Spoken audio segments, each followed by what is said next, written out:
What happens to your body when you quit coffee for about 30 days? Most people think that coffee actually gives them energy. It doesn't. The caffeine in coffee is not stimulating your body. I'll show you how it works. In your brain, you have something called adenosine. Maybe you might have heard about this before from another compound called ATP, which stands for adenosine triphosphate. And that really is the energy currency of the body.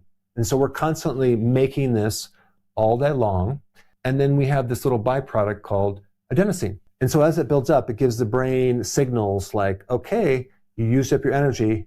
It's time to wind down, get tired, and go to sleep. And so adenosine has a lot to do with the sleep mechanism and even increasing melatonin. The caffeine in coffee has a very similar chemistry to this molecule right here.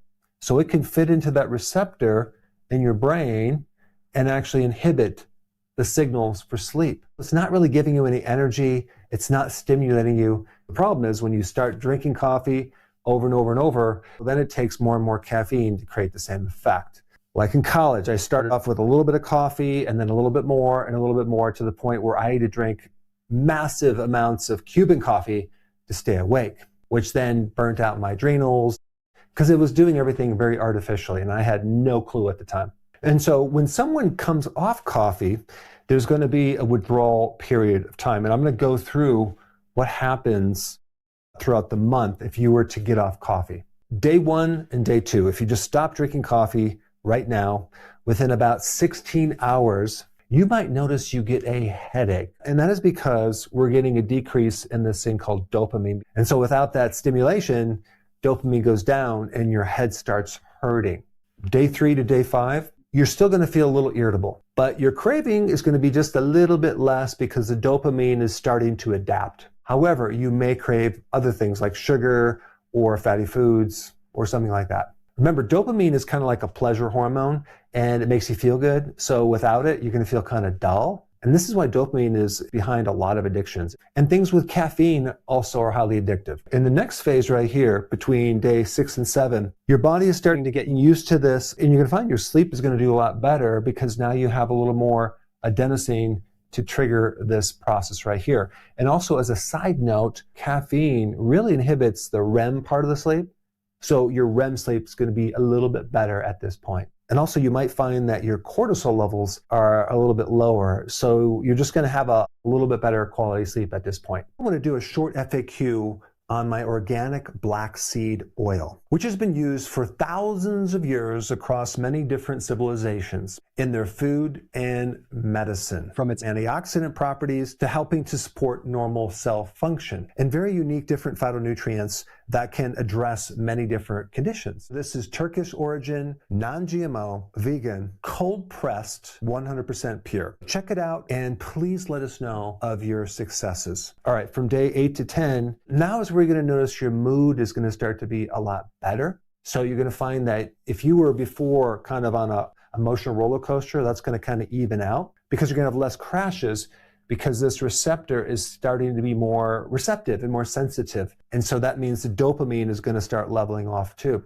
At day 11 through 14, you're going to notice your cognitive function doing much better. Now, here's the thing. Caffeine doesn't really increase cognitive function. It affects cognitive function in a negative way, but it really only makes you alert. Because sometimes when people drink coffee, they think, wow, I have better memory, I'm more alert, I have more focus. No, the caffeine is just making you more alert, but it's not really increasing your memory, it's not increasing your focus, and it's not increasing your concentration. But because you're alert, you might feel like you have better cognitive function, but you don't. And even drinking coffee for a long period of time starts to decrease the cognitive function. But you're going to find that it's going to start to improve like mid-month. Right around here, day 15 to 21 is where some really interesting things happen.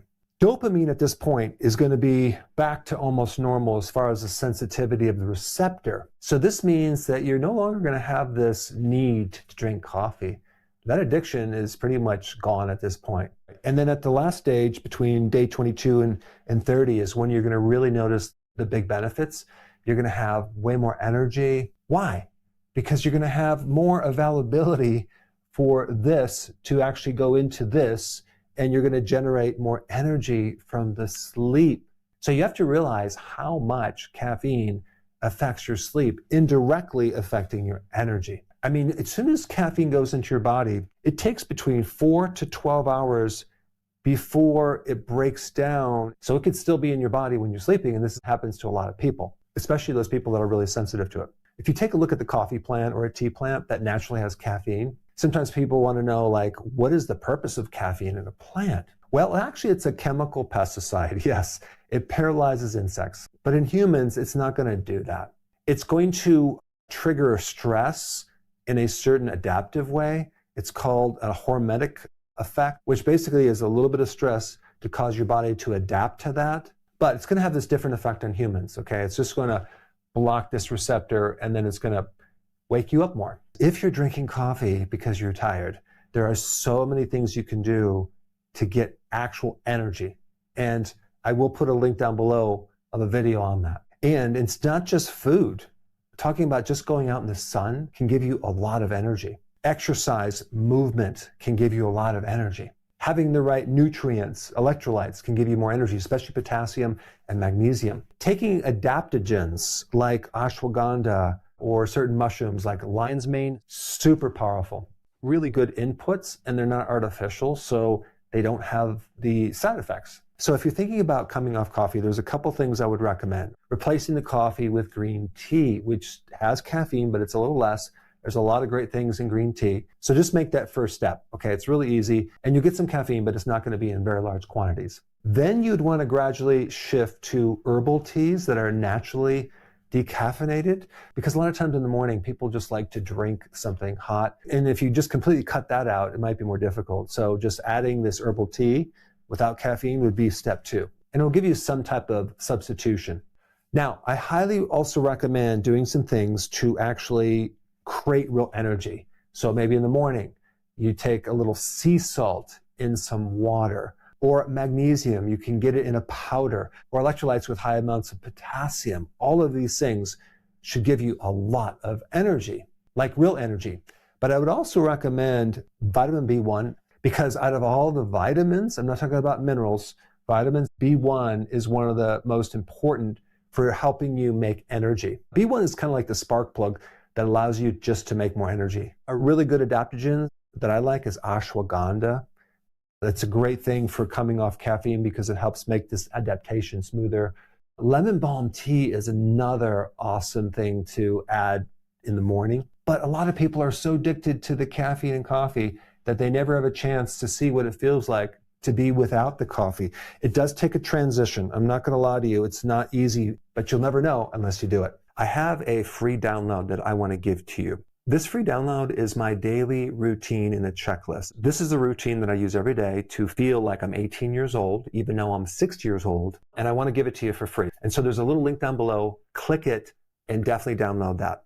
The question is how to really increase real energy, not artificially, but for real. And for that information, you should watch this video right here, right now.